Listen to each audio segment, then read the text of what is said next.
Caitlin Clark stood at center court, cameras flashing, crowd roaring, but the loudest voices weren't cheering. They were questioning, doubting, dismissing. For months, the WNBA's biggest names treated her rise like a threat, not a triumph. Veterans threw shade. Media outlets weaponized narratives. On-court cheap shots became the norm. The message was clear. This spotlight doesn't belong to you. But then something shifted.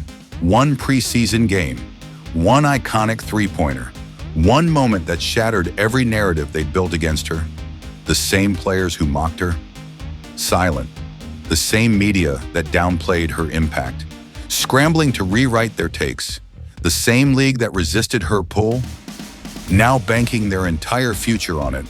What happened in Iowa wasn't just a game, it was a reckoning.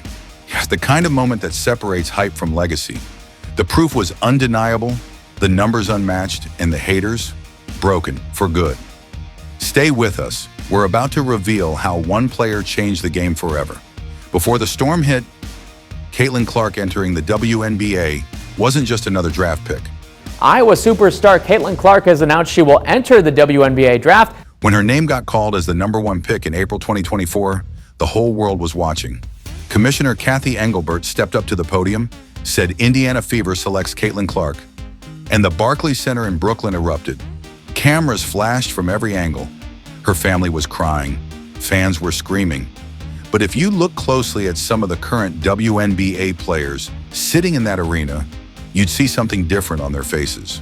Not excitement, not a celebration. Something closer to concern. But the real story didn't start there. It started back in college. At Iowa Hawkeyes, Caitlin did something nobody had done in 40 years. She broke the NCAA all-time scoring record. Pete Maravich's record has stood since 1970. Think about that for a second. A 54-year-old record. Not just women's basketball, the entire NCAA. Boys and girls combined. Every player who ever put on a college jersey, and she topped them all. The game where she broke it was against Ohio State on February 15th, 2024. Iowa's Carver Hawkeye Arena was packed beyond capacity. People were standing in the aisles. Students camped out overnight just to get in. When she hit that record-breaking shot, a signature logo three from nearly 30 feet out, the arena shook. Her teammates mobbed her. The crowd rushed the court. It was pure joy for about 48 hours. Then here's the twist. When she broke that record, instead of universal celebration, the criticism started pouring in. Social media exploded with comments like, "Today's rules are easier. Maravich scored in fewer games. This is just three-point shooting, not real skill." Women's basketball is softer. The hate comments came fast and relentlessly. Sports Talk shows dedicated entire segments to debating whether her record really counted. Analysts brought up the fact that Maravich played without a three-point line, as if that somehow made Caitlin's achievement less impressive. Nobody mentioned that she also didn't have the same training facilities, nutrition programs, or year-round basketball culture that modern players enjoy. The goalposts kept moving. Even former players chimed in. Some suggested the record had an asterisk. Others said college basketball had become too offense-friendly. The underlying message was clear: she didn't earn this the right way. The criticism got so loud that an ESPN analyst said on live TV during a draft preview show, "College hype doesn't translate to the WNBA." We've seen it before. Great college players come in, and reality hits them hard. The analyst didn't mention Caitlin by name. They didn't have to. Everyone knew exactly who they were talking about. Caitlin saw all of it. Her teammates later said she'd scroll through social media after games, reading comment after comment. But publicly, she stayed quiet, just kept doing her work, kept showing up to practice, kept dropping 30-point games like it was nothing, kept leading Iowa to back-to-back national championship appearances. Then draft day came, April 15th, 2024. She's a lock to go #1 in the upcoming WNBA draft in April. There was never any question about where Caitlin would go. The Indiana Fever had the #1 pick, and they were taking her. But the pre-draft coverage was different from any draft in WNBA history. ESPN broadcasted in primetime. Millions tuned in. Sponsors paid premium prices for ad spots, all because of one player. The Indiana Fever picked her. At the press conference afterward, reporters threw question after question at her about the pressure, about the expectations, about whether she could handle the transition. Caitlin sat there in her Fever jersey, looked directly into the cameras, and all she said was, "I'm here to work and prove myself." No big speeches, no bold predictions, just 8 words. But those 8 words carried weight, because everyone in that room knew what was really being said. Watch me. The WNBA veterans heard it. The critics heard it. The doubters heard it.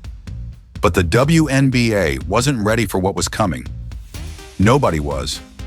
When jealousy wore a jersey, the first game made it clear this was no ordinary rookie.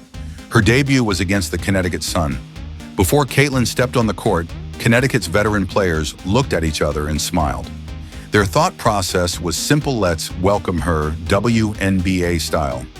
First possession, Caitlin got the ball, crossed over her defender, stepped back, launched a shot from beyond the three-point line. Caitlin Clark hits a three-pointer, and Clark makes history once again. Swish.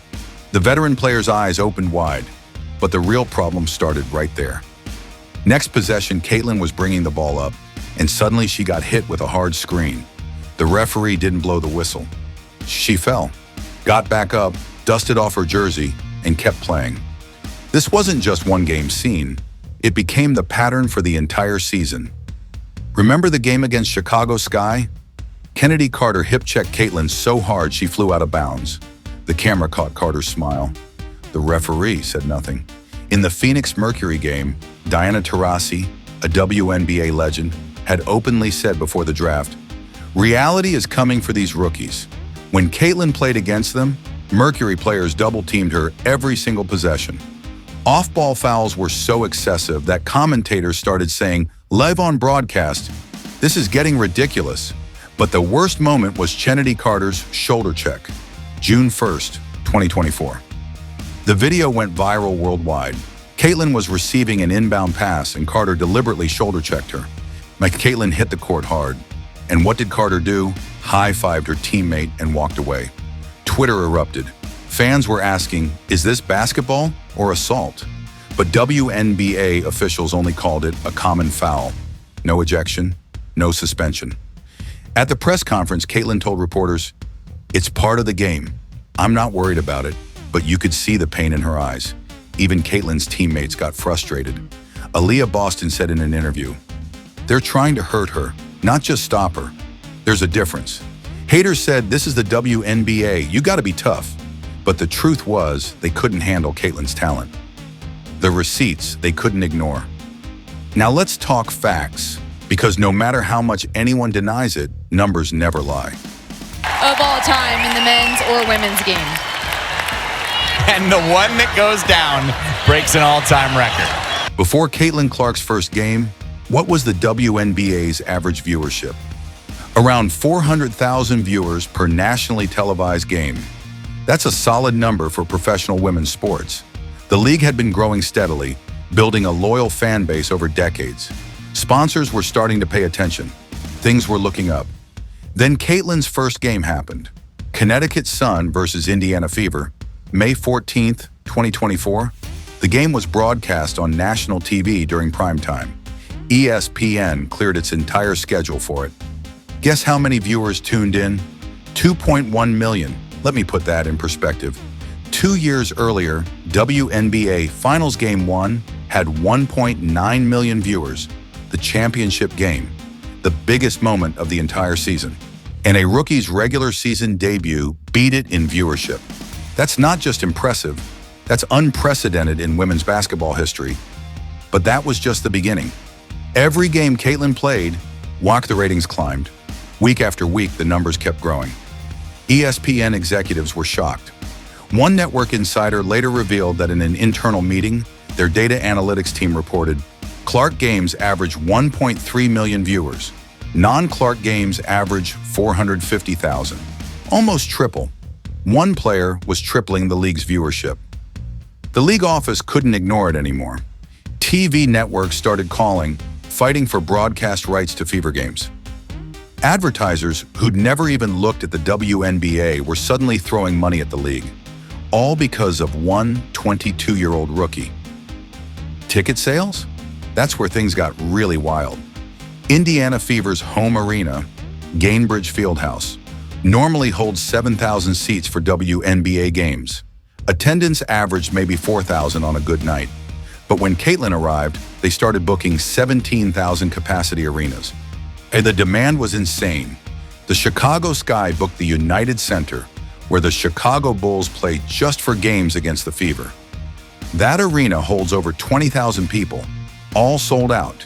In minutes, teams that had played in half-empty gyms for years were suddenly scrambling to find bigger venues. The Las Vegas Aces moved their Fever game to a larger arena. The New York Liberty did the same. Every team Caitlin played against saw their biggest crowd of the season. It happened every single time. Looking at secondary market ticket prices, regular WNBA game tickets went for $20 to $30 on resale sites. You could get decent seats for the price of a movie ticket. Caitlin's games? Average resale price was $175. Lower bowl seats were going for $500 to $800. Some courtside seats sold for $2,000 for a regular season game. In May, scalpers were making more money off WNBA games than they did for some NBA playoff games. Think about how crazy that is. Jersey sales? Nike reported that Caitlin Clark's jersey broke records in the first 3 months. It became the fastest-selling WNBA jersey in history. They couldn't keep them in stock.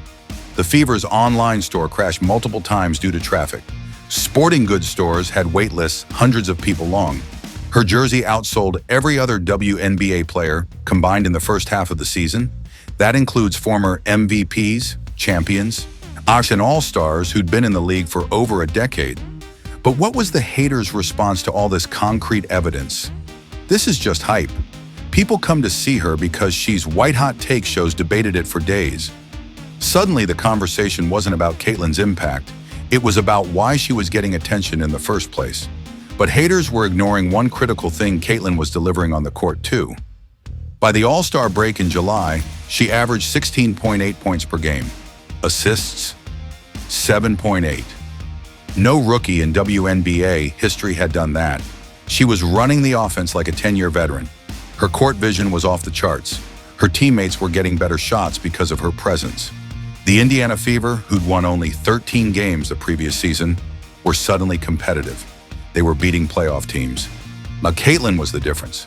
In August, when the season resumed after the Olympics break, Caitlin came back even stronger. Her body had adjusted to the pro schedule. She'd gotten stronger in the weight room. Her decision-making was sharper. In September, she broke the assist record, the WNBA single-season assist record, 337 assists. The previous record was 316, set by Alyssa Thomas, and she was a rookie.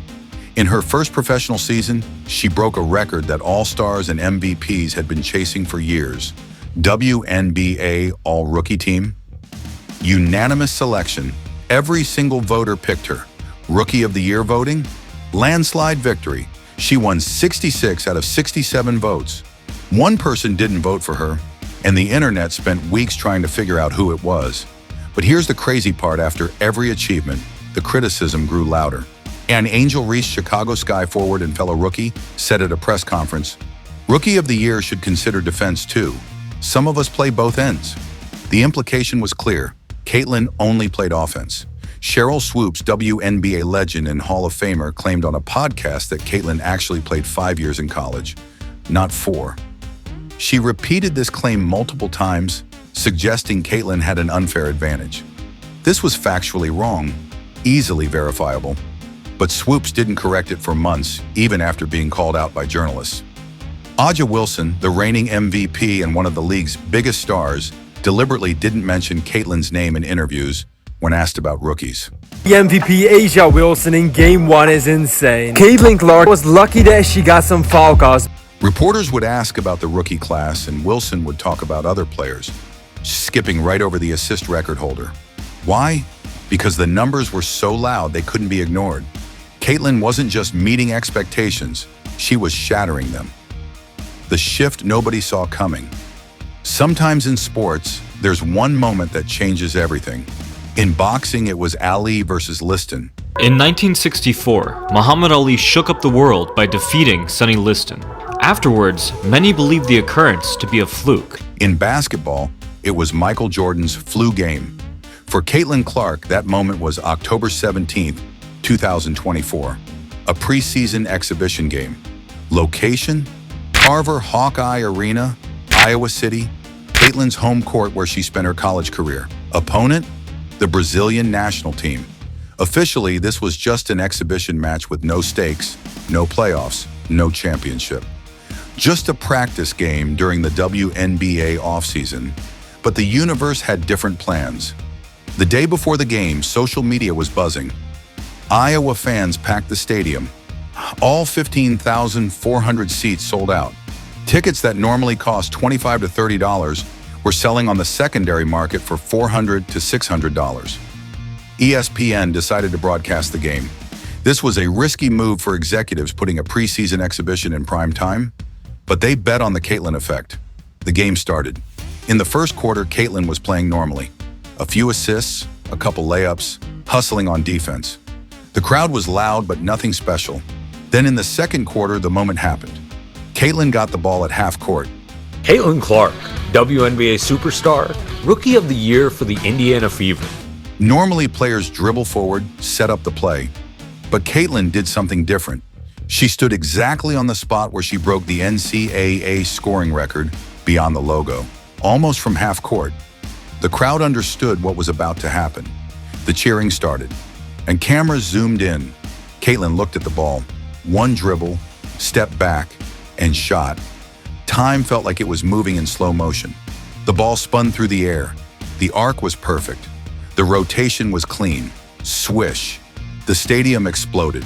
All 15,400 people jumped out of their seats. The roar was so loud the broadcast microphones distorted. But this wasn't just a three-pointer. It was symbolism. It was a statement. It was proof. Caitlin took the exact shot that made her historic. In college, everyone said, "It's a fluke, won't work in the WNBA." And she gave them her answer, same spot, same shot, same result. The game ended with Indiana Fever winning, but the score didn't matter. What mattered was the viewership number announced the next morning. 1.3 million viewers. A preseason exhibition game. No stakes, no playoffs. And 1.3 million people watched. Understand the context. NBA preseason games haven't gotten this viewership in the last 7 years. MLB spring training's highest ever viewership was 912,000, and that was a Yankees-Phillies game 20 years ago. Caitlin's exhibition game beat them all. When silence became the loudest answer. Within 48 hours after that game, something interesting started happening. Diana Taurasi, who made that reality is coming comment before the draft. Diana Taurasi, 20 seasons in the WNBA, the league's all-time leading scorer. Posted a picture on Instagram with Caitlin. The caption, "Future of the game." One sentence. But that sentence spoke volumes. Cheryl Swoops deleted her podcast episode where she called Caitlin a 5-year college player. No explanation. Just quietly removed it. On an Angel Reese, who famously said, "People watch because of me too," got a direct question at a press conference. Do you think Caitlin deserves credit for the WNBA's growth? Her answer? Next question. 2 words. But those 2 words were acceptance. Because if you can't defend your position, your silence is the answer. ESPN's Stephen A. Smith did a dedicated segment on his show. He said, Caitlin Clark is not just a basketball player. She's a cultural icon. The WNBA needs to protect her, not push her down. Shannon Sharpe made a powerful statement on his Club Shay Shay podcast. Look, I've seen greatness before. Caitlin's impact on our league has been transformative. We're seeing growth across all metrics. This was the same commissioner who gave cautious statements at the start of the season about not making the league about one player. In December, the WNBA released the 2025 season schedule. Out of Indiana Fever's 44 games, 41 were nationally televised, 93% of games. For comparison, the defending champion, Las Vegas Aces, had 28 games nationally televised. Sponsors lined up. Nike announced a signature shoe deal with Caitlin, only the fourth player in WNBA history to get this honor. Nike Shoe Basketball officially introducing Caitlin Clark. Wilson Sporting Goods made her a basketball ambassador. State Farm, Gatorade, Xfinity, everyone signed deals. But the most interesting were the veterans who had been silent before.